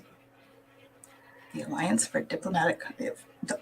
for Extraterrestrial Diplomatic Contact. I'm like, cool. And I start telling him the story, and I'm thinking, okay, he's going to think I'm like, he's very science-based. And I start telling him the story, and I'm thinking, okay, well, this is who I am, so I'm just going to own it and step into it. So I tell him this whole story that I've just told you, and that I've been told I'm a galactic ambassador. He says, when did this start for you? I said, about 4 years ago. He said, yeah, there seems to be something coming up, because you're not the only person that said to me that they were knighted a galactic ambassador. I'm like, really? Because I'm like, at this point, I'm still like, well, maybe it's still my imagination, right? Maybe it's whatever. Because I still try to look at stuff in that way. I think that is what makes you a good intuitive, is if you're still looking for the plausible explanation in things, right? Much like what you do, right? Anyways, so he tells me there's more. I'm like, okay.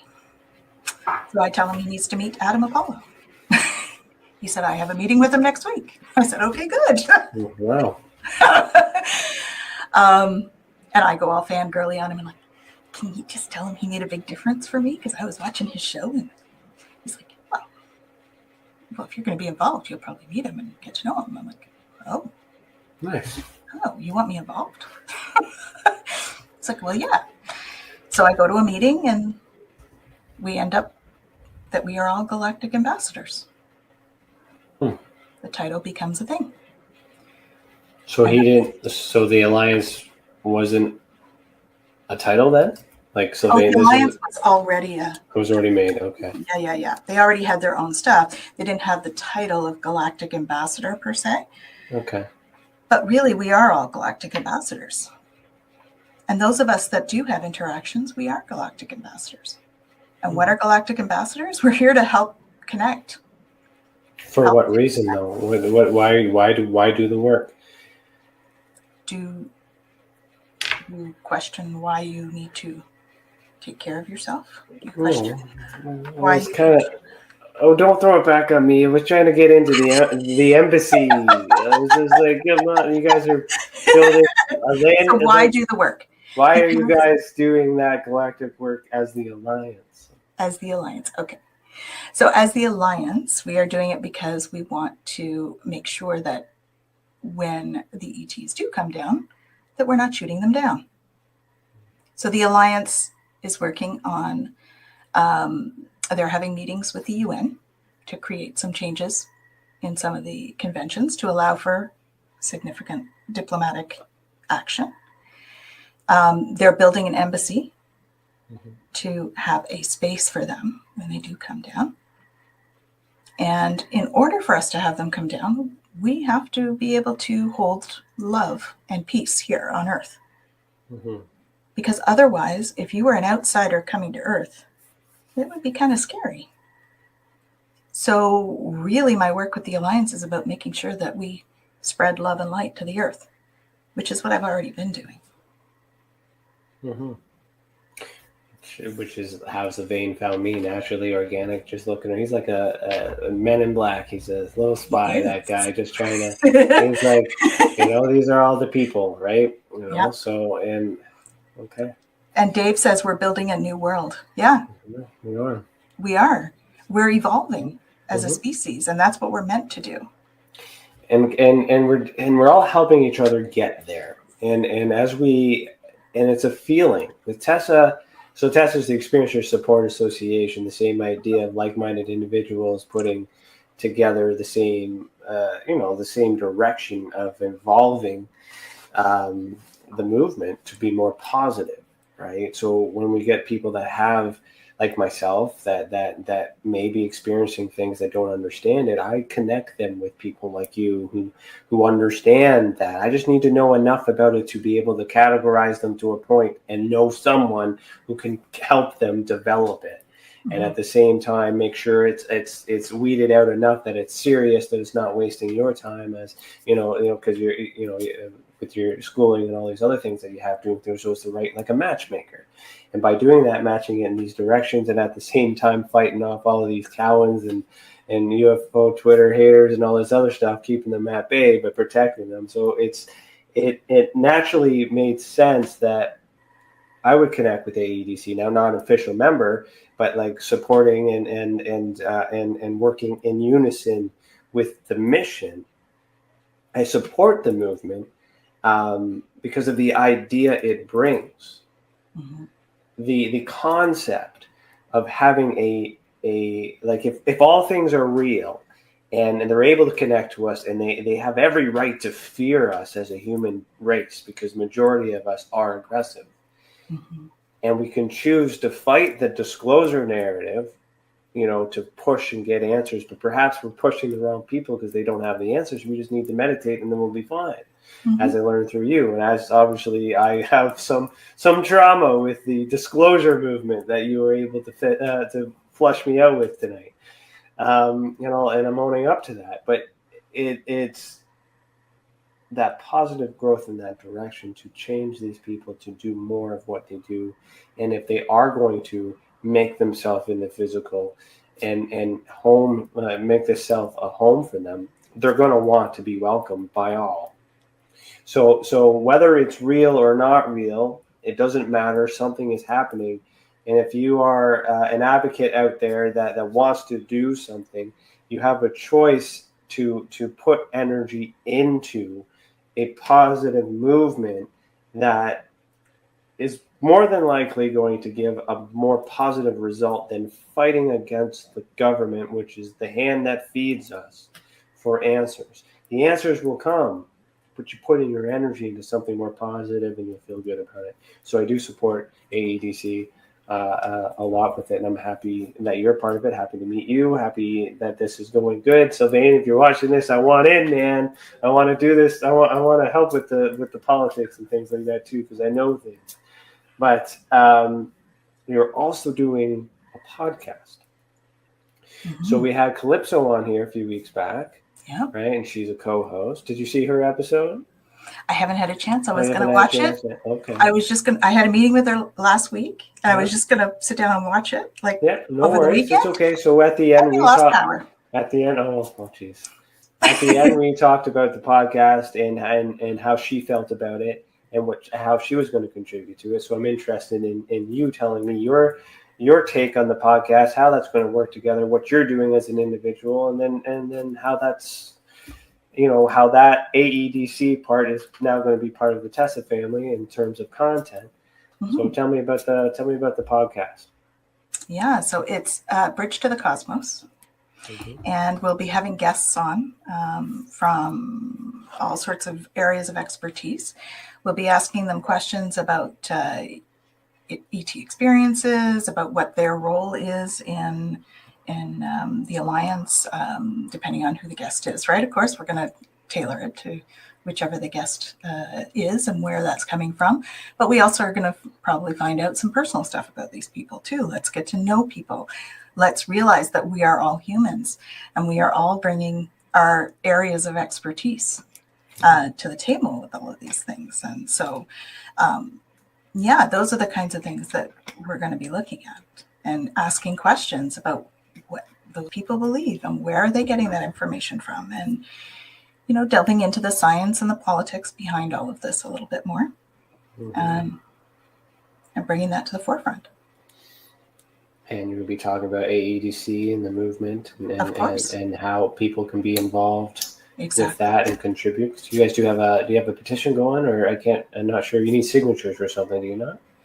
We need people that want to help and contribute their names to a list, because the more, of course, when you have political clout, to get political clout, you have to have numbers of people that support you. And so we look for people that are willing to like put their name on that list for support, because then we can take it to the higher ups and say, look, we've got all these people. So where can people find that list? On our website. I don't think the whole list is on the website, but that's where they can contact us to get on the list. I don't think we have a public list. I think it's a private one at this point. Okay. I'm not sure. We'll have to talk to Sylvain about it too, because what we're going to try and do is generate more tension on the idea, so that way we can help generate more names for this list, and work in tandem and together to get some pressure, at least on that side. My understanding is the funds are already raised, you're ready to break ground, you're ready to do all these things. You just need permission. You just need to go. So if we have to leverage it, and that's the beautiful thing, it's free to sign this petition. It's free. It's a positive movement. It's like fighting disclosure. It's just not aggressive. It's just pushing the government, all governments, but to create a beautiful place, to receive contact. We want the aliens to come. Why not, create a nice place for them to come over? Now, that's if the beings, that's a specific type of beings that you're expecting to have, right? Because you are part of a galactic ambassador and federation, if you will, and been communicating with a specific type of beings. Is there anything combating that might prevent this from happening? Oh, I would say there's always going to be combating, right? There's always going to be, there's government involvement. Pardon me. It's okay. I have a tickle. There's always going to be government involvement, that you're not always going to have everybody on board, right? With anything. That's anything, not just like now with terrestrial stuff or paranormal stuff. You being Canadian, this might not be too woo for you, but with the U.S. Congress having having a hearing recently to make it not taboo, if you will, do you think that's a step towards that's beneficial for AEDC or something? Is that helpful? Things like that? Yeah, I think so. I mean, it shows that they're actually talking about it. So going back to our first question, what do we need to talk about more? Is that. And could we use that as leverage or as examples to get more signatures? Because if they're talking about it and we're doing this, I don't know. I haven't met majority of the people I met for ADC is Canadian, but I mean, I'm assuming we have them all over the world. They're all over the Malaysia, world, right? Yeah. In Geneva, a few different places, Australia. And it's very important to get those nations together because we have different perspectives, we have different rules, we have different governs, laws and societies that we have to work together. And if we can work together in a universal way, where it's almost as if these laws and these borders don't exist anymore the way it used to be, because there was a reason for why these walls went up. There was never walls in the first place. Somehow we got to remember who we were to know who we are, so we can become. So I feel like there's a lot of audiences need to talk about it. The United States is just finally having a conversation about their own, dirty laundry from back in the 50s, finally catching up. Canada, I don't know how much you know about Canadian disclosure, but we've declassified documents since 1995, transferred them all to the States, of course, to continue investigations and things like that too, but we're more open about it. So our governments are different in terms of releasing the information, talking about it. Don't know. We have coins that are minted. We have a landing pad in Alberta. Like, there's a significant difference in how we acknowledge the existence of extraterrestrials here in Canada. China talks about ghosts as if they're family members. Like they have different cultures. Well, I mean, like, they welcome them in their home. It's part of their everyday life. It's like, it's not weird to them. So what I'm saying is, with the Alliance having, it's not just one person, it's global.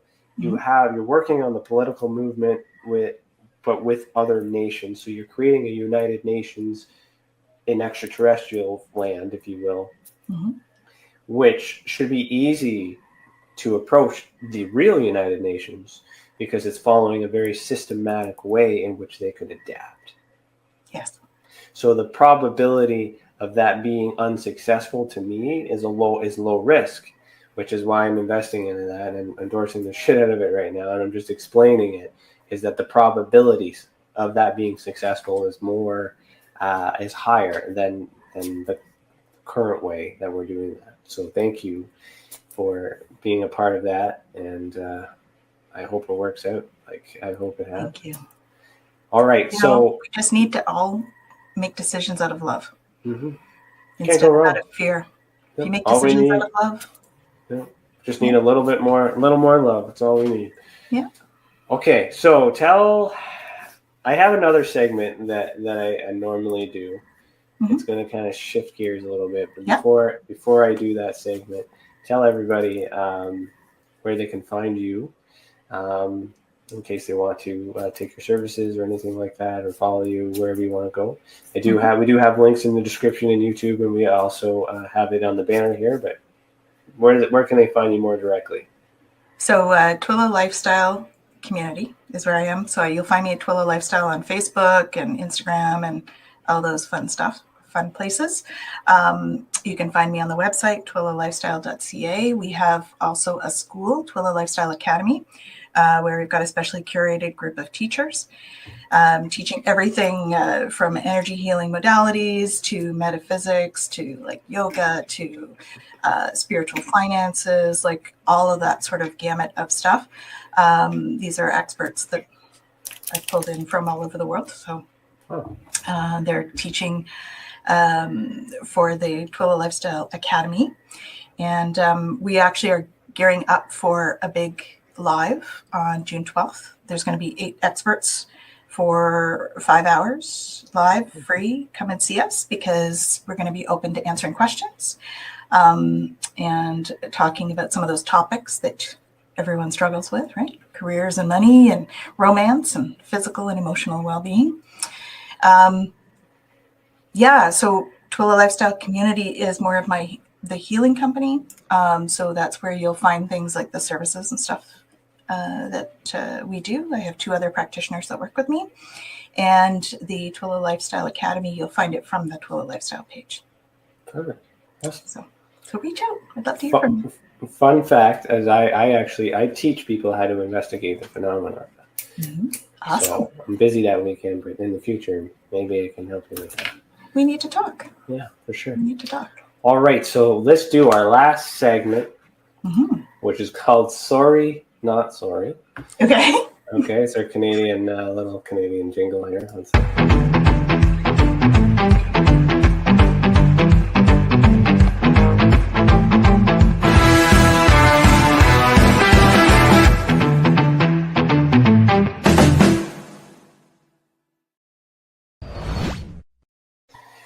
All right, so on the topic of unity and bringing everybody together and knowing that there are controversies between beliefs and some people fight against each other about having a different opinion, but yet we're all fighting for the same answers. Okay, my question for you is, what shape is the Earth? What shape is the Earth? That's it. Okay.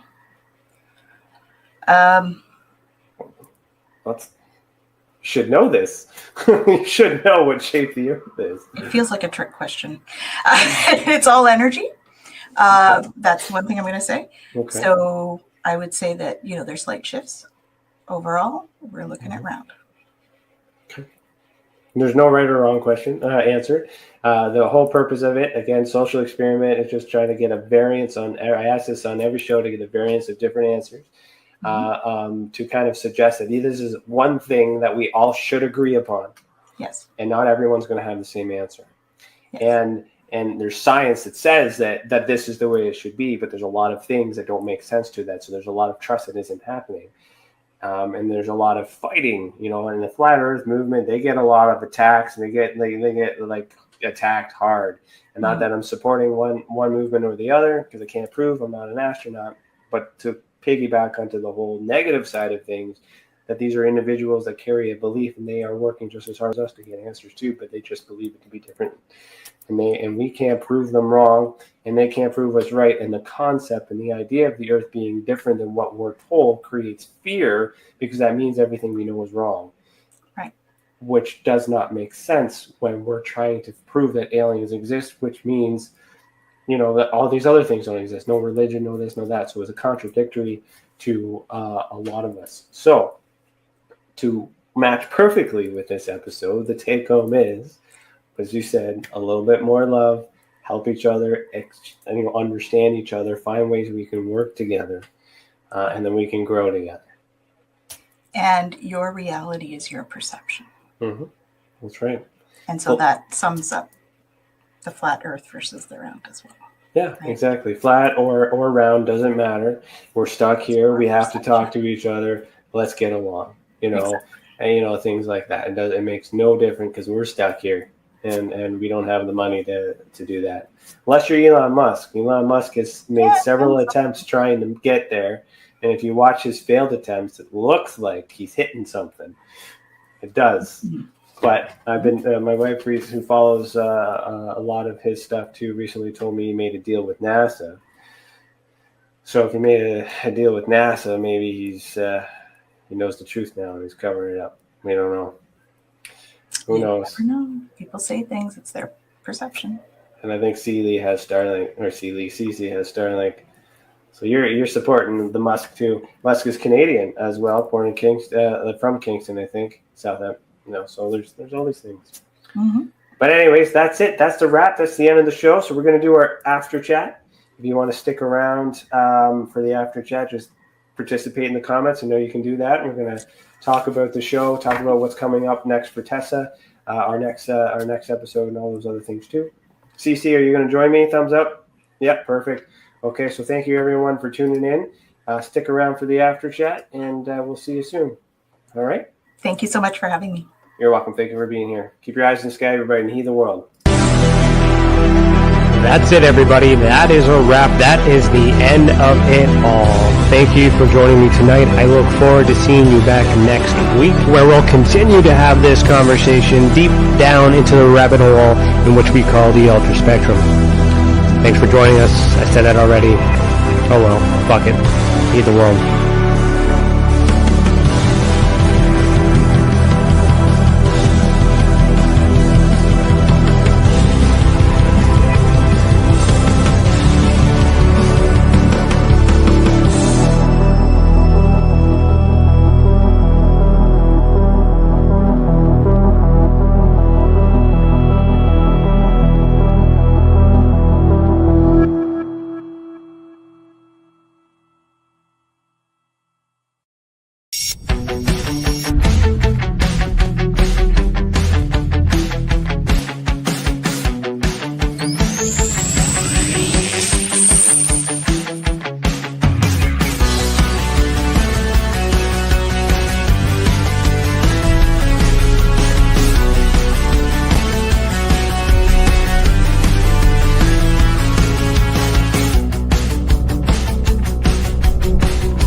Oh, I'm on this side now. Hello. Hello. Okay, how you doing? Not too bad. That was a riot. That was good. It was. I really enjoyed you getting called out a little bit there. Someone's bound to do it. But, it was going to happen. That's good. No, she's very knowledgeable, of course. And that proved in that moment, and I respect her for that because it showed the knowledge. A lot of people can talk about it, but to be able to, turn it around like that, that's skill, and I respect that. That's good. And I hate it. I have to. I can't. It's live. I'm not going to go back and delete this. Like, come on. I'm not like everyone on UFO Twitter, but that's it. We're out there, right? So, all right, let's take a shout out to all our people here. I saw Karen. I noticed that you're a member now, so thank you so much. I didn't see that before, so awesome. Thank you for being a new member to our channel. Awesome. Appreciate the support. I'm glad you're really loving Tessa. I don't need to say hi to Cece. She's already here. And then, just joking. Lisa. Hey, Lisa. How you doing? Hey, Lisa. Dave Pacella. Yeah, you're here. Hello, Dave. Serena. I think I saw you. Yep. Hi, Serena. What else we got in the chat here? GP. Oh, yeah. Space Cadet. You're here again. Right on. Awesome. Really digging it. Good to see you. Welcome back. Let me see. Anything else? I'm just going to scroll through. Aurora Sheehan. Hello, good to see you. Welcome. And let me see. CC, Space Cadet. I think that's it. I think I got them all. No, we had a few late joiners. We got Thomas Corvidia and hello, Thomas. Good to see you, Corvidia. Hello. Yeah. 416 Bitcoin. Yeah. Are you back to try to sell me some crypto? What else we got? Leanne and Corey. Hello. You guys made it a little late, but at least you're there. Hope you guys are having a lovely evening. Let me see here. And Tanys, of course. Hi, Tanys. Hi. Welcome. Glad you're here. Good, you're here. All right, so the way this after chat works is we're going to talk about our updates for Tessa. If you guys have questions you want to talk about it, put them in the comments now, and we'll go from there. So, do we have any questions at all? Do you have anything starred? Nothing? I did star one thing. I don't think it was quite a question, but we're going to talk about it. Karen says, my guides also call it the Prime Directive. That's what it was. I started that comment because I thought that was really fascinating. That people are getting similar messages all over the place. Even, if you watch Gaia and you see the channelers, the show that Tanys was referring to, actually, a lot of the messages that people are receiving are very much in line with one another. Is it because we're all watching the same show? It's a possibility, but I don't think so. I went to Star Trek. I went to Star Trek. The Prime. We cannot. We got to follow the Prime Directive. So, and that's where it started for me. Did a job from Star Trek and then go into the shows. Now we're just seeing it. Is there a Prime Directive? But the concept is genuine, right? Don't interfere, don't meddle. Let us figure it out on our own.